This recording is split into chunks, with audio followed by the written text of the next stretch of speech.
Alright, kumusta po kayong lahat? Good morning. Ngayon nga pala ay September 27, 2024. At ngayon yung unang araw para sa second phase ng aking medication para sa PATS disease. At kahapon, September 26 ay yung pang 56 na gamot na ininom ko para sa phase 1. So panghuli na yon dahil ang required niya ay 56 days. So ngayon ay pang 57 days ko na ng medication. So halos 2 months. At ito nga pala yung ipinalit dun sa aking unang gamot na ininom.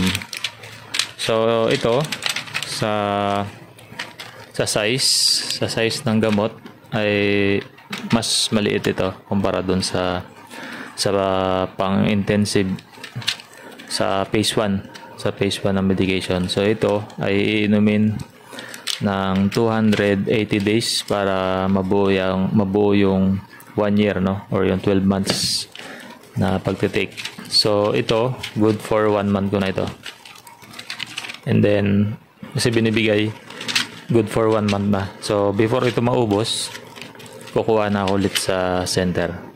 At ito nga pala, based sa nakalagay dito sa kanyang content, bali dalawa na lang yung nilalaman ng gamot na ito. So ayan, at mas mababa na yung mga milligram. So bali nawala na yung 450 tsaka 225 milligram. So ang natira na lang dito ay yung 150 mg tsaka 75 mg. So yun, dalawa na lang.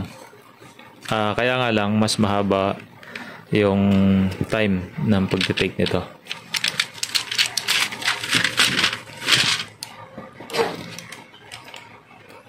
So para hindi malito, ginagawa kong apat-apat, ginugupit na. Kasi 4 na tableta rin yung dose niya everyday. So once a day lang naman, every morning. So kailangan wala pang laman yung inyong sikmura.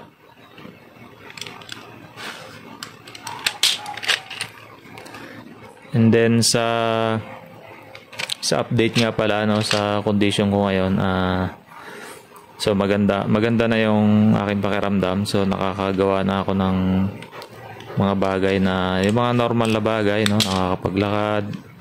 So nakakilos na ako ng normal, and then hindi na masyado napapagod katulad nung before ako mag-take na medication. So malaking bagay talaga kasi sa less than a month meron na akong, so marami na improvement, no? Magandang improvement na sa akin.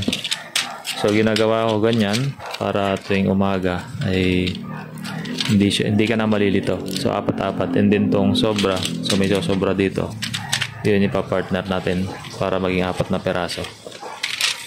At titingnan natin yung laman. So first time ko uminom nito ngayong araw, pang 57 days ng pag-inom. At unang araw para sa phase 2 ng medication. So ganoon din ang kulay niya.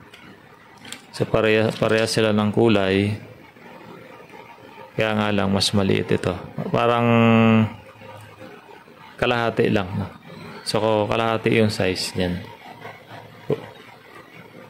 So yung nauna ay doble ang size nito. Mas halos talagang doble ang size. Yan. So apat din yung kailangan kong inumin. Kasi depende sa weight natin naka-base kung ilan, kasi kino-compute nila. Meron silang chart kung depende sa timbang. So depende sa body weight natin kung ilan yung ibibigay nila. So ito sa ganitong dami, para sa phase 2, isipin nyo na lang times 2 nyo to. Ganon naman yung dami nung para sa phase 1 na iniinom ko. So ito ngayon mas maliit, mas madaling inumin. Yan. Pero pag nasanay din naman kayo doon, kahit sa malaking tableta, pag nasanay na kayo, ano naman, makapag-adjust naman kayo.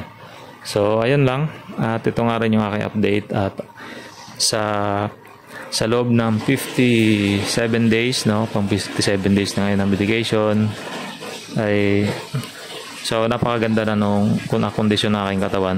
Hindi ko lang muna ginagawa yung pagbubuhat ng sobrang bigat, no? Yung mga normal na weight, siguro nililimitahan ko up to 10 kilos, ganun. 5 to 10 kilos. Pero one time, nakapagbuhat na rin ako ng siguro around 20 plus kilos. Pero wala naman akong inindang sakit.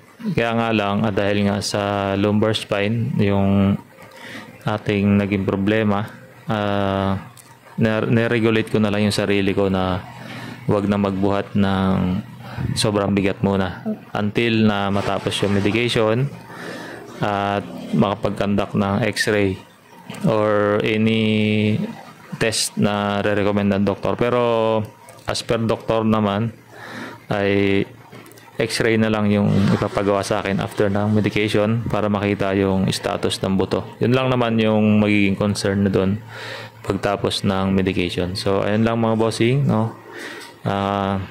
Ingat po tayo palagi at ayun, alagaan natin yung ating kalusugan. So napakahirap na magkaroon ng karamdaman.